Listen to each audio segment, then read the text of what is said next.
بسم اللہ الرحمن الرحیم۔ السلام علیکم ورحمۃ اللہ وبرکاتہ۔ میں سہیل خان ہوں، آپ دیکھ رہے ہیں میرا یوٹیوب چینل۔ ناظرین، اللہ تعالیٰ کے بندوں کی یہ خصوصیت ہوتی ہے کہ ان کا پڑھایا ہوا سبق فراموش نہیں ہوتا، بلکہ گردش لیل و نہار، حوادثات دہر کے باوجود اس کی سرمستیاں بڑھتی رہتی ہیں، اس کی آب و تاب میں اضافہ ہی ہوتا رہتا ہے۔ یہ وہ درویش ہوتے ہیں جن کے پاس بظاہر مال و دولت، جاہ و حشمت نہ بھی ہو، پھر بھی عبادت و ریاضت، تقوی و طہارت، محبت و اطاعت کی بدولت نازل ہونے والے اللہ تعالیٰ کے انوار و تجلیات کے باعث انہیں وہ شان دلربائی عطا کر دی جاتی ہے کہ لوگ ان کے رخ زیبا کو دیکھ کر اپنے زنار توڑ دیتے ہیں، اور ایسی ہی ہستیوں پر تاریخ بھی نازاں ہوتی ہے، چاہ کر بھی ان کو بلایا نہیں جا سکتا۔ ان کے پاکیزہ کردار، نیک سیرت اور مجاہدانہ کوششیں ہمیں ان کا تذکرہ بالخیر کرنے پر مجبور کرتی ہے۔ ان اولو العزم اور جلیل القدر شخصیات میں قدوۃ السالکین، زبدۃ العارفین، حجۃ الکاملین، سند الواصلین، مظہر علوم الحنفیہ ابو الحسن حضرت علی بن عثمان داتا علی حجویری رحمۃ اللہ علیہ اور مجدد الفسانی حضرت شیخ احمد سرہندی فاروقی رحمۃ اللہ علیہ کی ذات بھی ہے،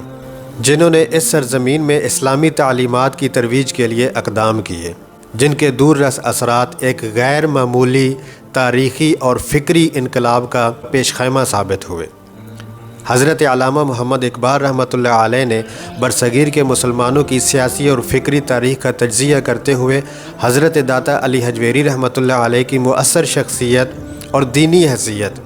جس کی بنا پر ہندوستان میں اسلامی شعور اور ملی تشخص نمایاں ہوا، پر تجزیہ کیا۔ آپ رحمۃ اللہ علیہ فرماتے ہیں کہ داتا علی حجویری رحمۃ اللہ علیہ برصغیر میں پیران طریقت کے پیر ہیں۔ آپ رحمۃ اللہ علیہ دشوار گزار راستے طے کر کے یہاں تشریف لائے اور تعلیمات کا آغاز کیا۔ اسلام کی ترویج کے لیے آپ کی مساعی جمیلہ نے عہد فاروقی کی یاد تازہ کر دی۔ آپ رحمۃ اللہ علیہ قرآن پاک کی تعلیمات کے محافظ ہیں۔ آپ کے اقدام سے ہندوستان میں کفر کی قدیم طاقتوں کا خاتمہ ہوا اور اس سرزمین پنجاب یعنی پاکستان کو نئی امید ملی، اور آپ ہی کے آفتاب وجود سے ہماری ملت کے افق روشن ہوئے۔ ایک عرصہ بعد جب پھر دینی اقدار پامال کرنے کی کوشش ہوئی تو امام ربانی مجدد الفسانی رحمۃ اللہ علیہ ان طاغوتی قوتوں کے سامنے صد سکندری بن کر کھڑے ہو گئے۔ ان طاغوتی قوتوں کے ساتھ شاہان وقت بھی تھے، بے عمل اور دنیا دار علماء بھی تھے، نام نہاد طریقت کے نام پر بدنما داغ جاہل صوفی بھی تھے، بت پرست، دہریت پسند اور بے شمار بد عقیدگی کے حامل افراد اس کے علاوہ تھے۔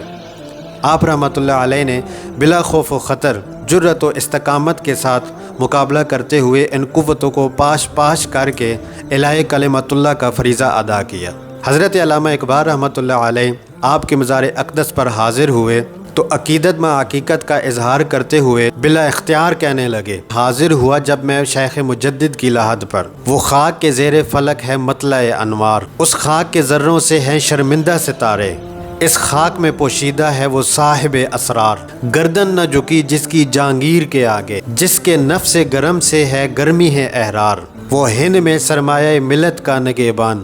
اللہ نے کیا جس کو بر وقت خبردار۔ آپ فرماتے ہیں کہ حضرت مجدد الفسانی رحمۃ اللہ علیہ کی قبر انور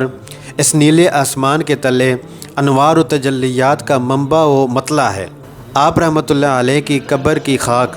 اس قدر تابندہ و روشن ہے کہ آسمان کے ستارے اس کی طرف دیکھ کر شرمندہ ہیں، کیونکہ اس خاک زمین میں ایک صاحب اسرار و حقیقت آرام فرما رہے ہیں، اور وہ صاحب حقیقت ایسا ہے کہ کسی فرعون وقت کے سامنے جھکنا اس کی فطرت میں ہی نہیں، اگر اس کی گردن جھکتی ہے تو برگاہ رب العزت میں جھکتی ہے۔ اور آج بھی اگر اولیاء کے دلوں میں عشق و مستی کی حرارت ہے تو یہ اسی مرد کلندر کی حرارت ایمانی کا فیضان ہے۔ ہندوستان میں ملت اسلامیہ کے ایمان و اسلام کی حفاظت آپ رحمۃ اللہ علیہ نے فرمائی۔ اللہ تعالی ہمیں اولیاء کے نقش قدم پر چلنے کی توفیق عطا فرمائے